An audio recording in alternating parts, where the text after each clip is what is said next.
Hi, it's Sean, and you're listening to The 3-Month Vacation.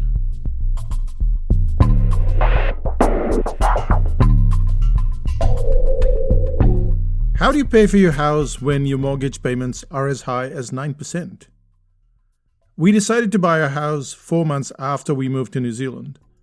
The mortgage seemed manageable, even though the interest rate was quite high then. And we did what most people don't tend to do, which is we bought some books on how to pay our mortgage quickly and efficiently. One of these books was by author Anita Bell, and it was called Your Mortgage and How to Pay It Off in 5 Years by someone who did it in 3. She had several pieces of advice and a system to pay off the mortgage. The lesson that we took from the book was how we needed to monitor our eating out expenditure. We decided to spend $150 per month on eating out. If we were careful and went to places that weren't so expensive, we could eat out about 5 times a month. However, if we decided to splurge and spend the entire budget in the first week, there would be no eating out for the rest of the month. Before we set out on this benchmark, we believed that we weren't eating out so much. We thought, well, we're not doing anything less or more than the average person. We go out from time to time. We need to somehow reward ourselves. But then, when we looked at our credit card bill, we had been spending twice or thrice the amount. So we'd spend about $500 just eating out.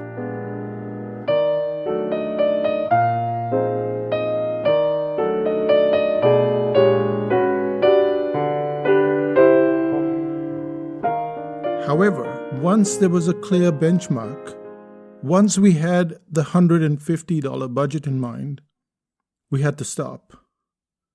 Benchmarks rather than willpower are an ideal way to reach almost all your goals. Take the example of Ravi Gupta from Sequoia Capital. His aim is to keep fit not just for himself, but also to be healthy enough to run with his kids. And he has young kids. In an interview, he mentioned how some people love exercise. As you can tell, he's not one of those people. To keep his weight under check, not only would he have to exercise, but he would need to eat smarter. His trainer gave him a benchmark. He said this: there are 21 meals in a week, and if you want to lose weight, 19 or more of those meals must be good meals. They must be eaten at home. If you want to maintain your weight, 15 to 19 of them need to be good ones. And if it's fewer than 15, then you're going to gain weight. And this is the whole point about willpower. Willpower asks you to choose, to make a decision. If you want to take willpower out of the equation, decision-making must be minimal. There has to be just some kind of number that you can relate to, some number that you can benchmark against. So let's say you want to go for a walk. Once you step on the street, you'll find that at 6 a.m. on almost any day, there are people who always seem to be there. One of these people is a 65-year-old called Eddie. If it's raining, I don't walk, he told us one day. Eddie wakes up every morning, he listens for the sound of precipitation, and if it's already raining, he stays indoors. If rain is in the forecast, he will still go for a walk. The only thing that stops him from walking is if it's raining at the point of departure. It rains about 180 days in Auckland annually. But Eddie's always on the road because there are only so many days that it rains at the exact moment that he's leaving the door.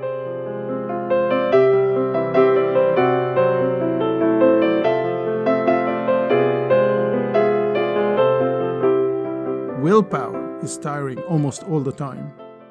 It might sound like keeping the expenses to $150 a month or counting how many meals you eat is just another form of willpower. And it's fair to say that it does sound like willpower. But because there's a number there, because it's numerical, you are able to cope with it much better. You don't have to make those decisions. And you know this to be true because that's how you brush your teeth. You don't go, okay, I brush my teeth 5 days a week, or brush it on Monday, Wednesday, Friday, Saturday. You don't do that. You do that every single day. And so there's no decision making. You just step into the bathroom and you brush your teeth. Any habit creation does not need a 200-page book. It does not need you to figure out stuff. It needs some kind of planning, some kind of design, but eventually it's about not making a decision at all. That's what makes a habit. And there are times when numbers are not going to count, and what you need is a simple mantra. Not mantra, like how a lot of people say, but mantra. As you probably know, I wake up before 4 a.m., but that's because I work at 4 a.m. In fact, now it's pretty late at about 6:30 while I'm recording this podcast. And the question that I get from a lot of people is, do I really like to wake up that early? Not really. I envy those who can sleep in until 7 a.m. or later. Even so, it's easy to do nothing if I'm up. I can read the news, I can go through email, I can even watch Netflix while I'm in bed. And something numerical fails me at these moments. And so I have to have some statement that I can use. And my statement, and this doesn't have to be your statement, my statement is successful people hate doing the same things that unsuccessful people hate doing, but they do it anyway. And you'll have a completely different statement. Something that appeals to you. Something that gets your engines firing.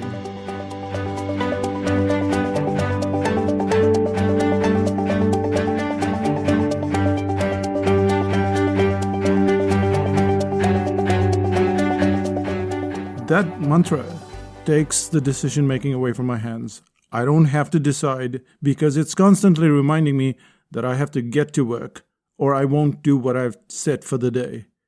That same mantra plays a reverse role when I'm on holiday and often seem to sleep in till almost 5:30 a.m. The success when I'm on vacation is to sleep in as much as possible. In both cases, the main factor isn't willpower. It's the absence of decision-making. If you have to make a decision, you're already putting yourself in a position where there's a greater chance of failure because willpower is tiring. There will always be the days when I throw the mantra, numbers, and willpower in the garbage. On some days, you're too overwhelmed, you're just too tired, you haven't slept well.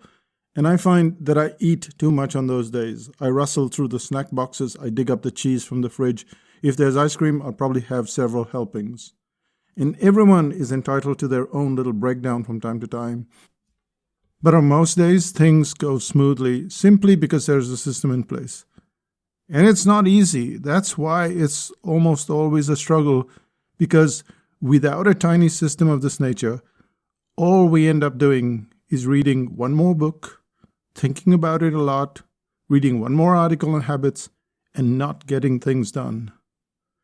You have to give yourself or get yourself a mantra. You have to have a numerical benchmark. That's how you get out of it.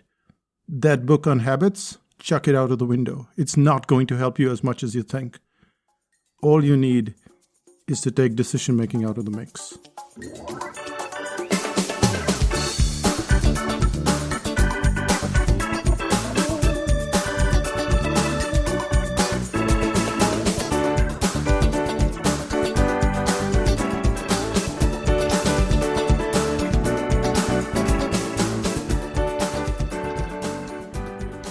And that brings us to the end of this podcast.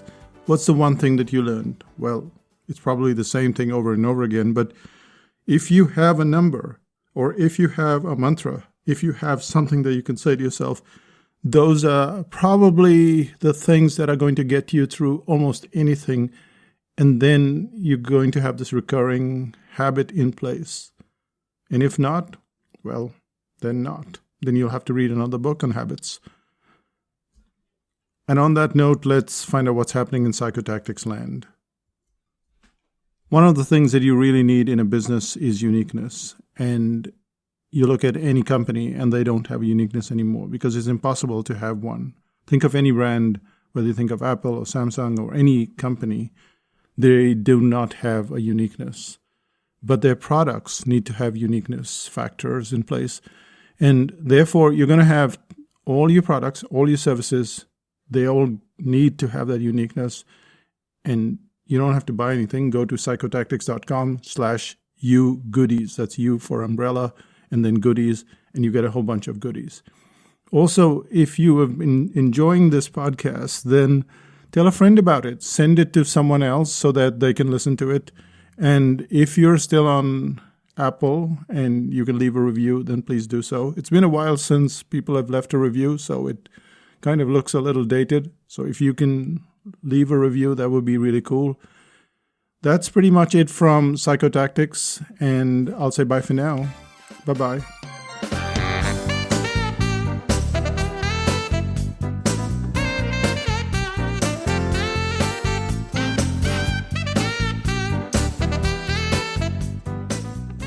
One of the things that I really enjoy is eating walnuts, and I don't like walnuts that have already been shelled.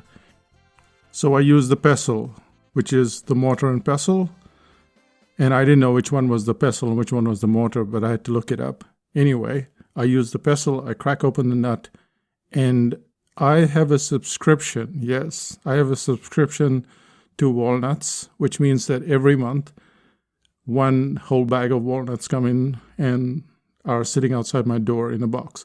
And I didn't know how many walnuts were in that box. So I would probably eat 4 or 6 or 10. I had no idea. And so every day Willpower was involved because I really love eating walnuts. And then I go, okay, how many walnuts are in this bag? And there are 120 approximately. And I have a month to eat them, so that's 4 a day. That's how I know. It's numerical. I don't have to think, oh, am I going to use my willpower and eat less today? Or have I done too little today? It's never too little. It's always too much. But now I know 4 is my number. And if I skip one day, then the next day I get 6. And the day after I get 6. And if I find that I'm eating too many of these things like snacks and stuff, I just don't buy them. And that's it from me. And I'll see you in 5000 BC. If you haven't already considered it, go to 5000bc.com. It's a community where you can ask a lot of your questions, and I will be there to answer them. Bye for now. Bye-bye.